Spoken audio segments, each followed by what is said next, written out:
Good afternoon, everyone. Chamber Directors, Mayor Leslie, Councillor Pruden, Councillor McLean-Tatey. I'm joined here today with my council colleague, Kent Lindgren.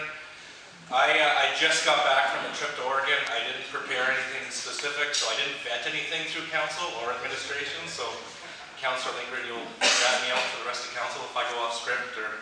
We're also joined here today by our Director of Planning and Development, Jennifer Niesink. Ms. Niesink heads up a team of professional engineers and planners who are doing an absolutely amazing job for our community. I'm very proud of the work they do. I think we all should be in this community, and I get the privilege of standing up here and talking about it. So thank you, Jennifer, for all your work. Last year was my first one of these. I do want to begin this year, as I did last year, by acknowledging we are on the traditional territory of Treaty 6 and the homeland of the Métis. I say that to acknowledge the history that we share together. The Battlefords, I think the town was founded in 1875. There were people living here who didn't know we were lost. And it's important to recognize that we share the land and we share a future together. And that's actually part of my speech later is acknowledging and talking about how we accomplish that as a community. And I know that's been top of mind across the entire country in recent months. But a year ago, I stood up here and we were in the middle of a budgetary challenge out of the results of the provincial budget in 2017. And just a little recap on that, because it was a significant challenge. In last year's budget, the province discontinued payments in lieu of taxation for SaskPower. And what that means is that a municipality is a creature of the province. In other words, we exist because of the Cities Act or the Municipalities Act. We can't tax provincial entities. It's not allowable. And so any provincial entities or crown corporations that have property in a municipality, they develop what's called a payment in lieu. Some people call it a grant in lieu of tax, and it's to make up for what would be property tax revenue for those entities like SaskTel buildings or the SLGA outlet downtown, those kinds of things. So they were going to discontinue the payments in lieu of taxation for SaskPower, and they also eliminated the royalty payments from Sask Energy. When the city owned the distribution network for power and energy in the city, it was sold to what was then SaskPower. It predates Sask Energy, but it was sold to SaskPower like in 1954.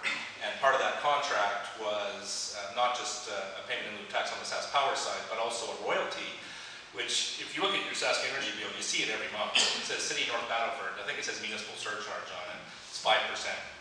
And that is to have compensated the city for loss of revenue associated with selling its distribution network at that time. And that practice went back to like when Buddy Holly was still alive, and last year it was discontinued. So I'm just telling you all that. I don't want to dwell on that. I actually want to give an update because the provincial budget just came out recently.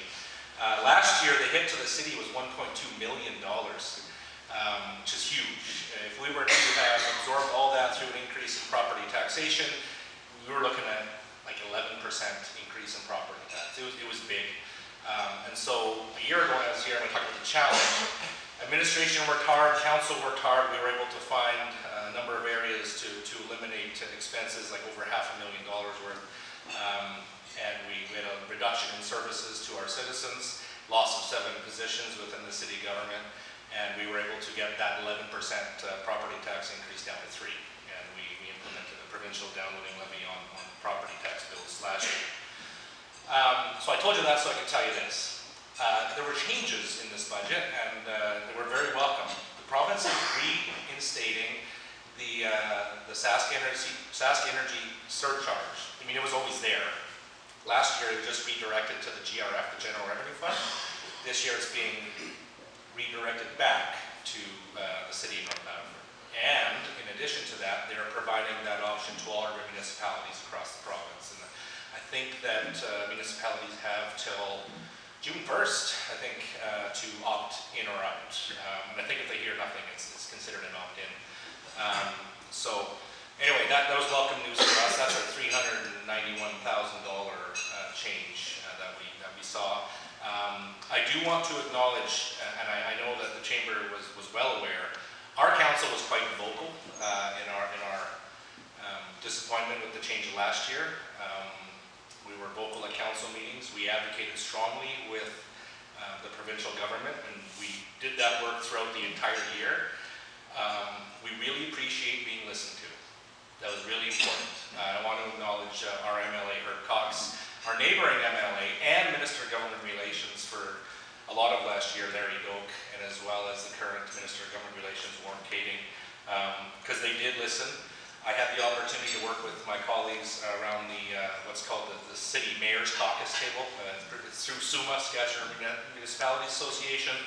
We meet frequently. We had an emergency meeting last May to talk about this, and we advocated throughout the year, provided information, had good dialogue, and this change resulted from it. There's still some more work to do because we're still out the taxation, or the payment in lieu of taxation for SAS Power.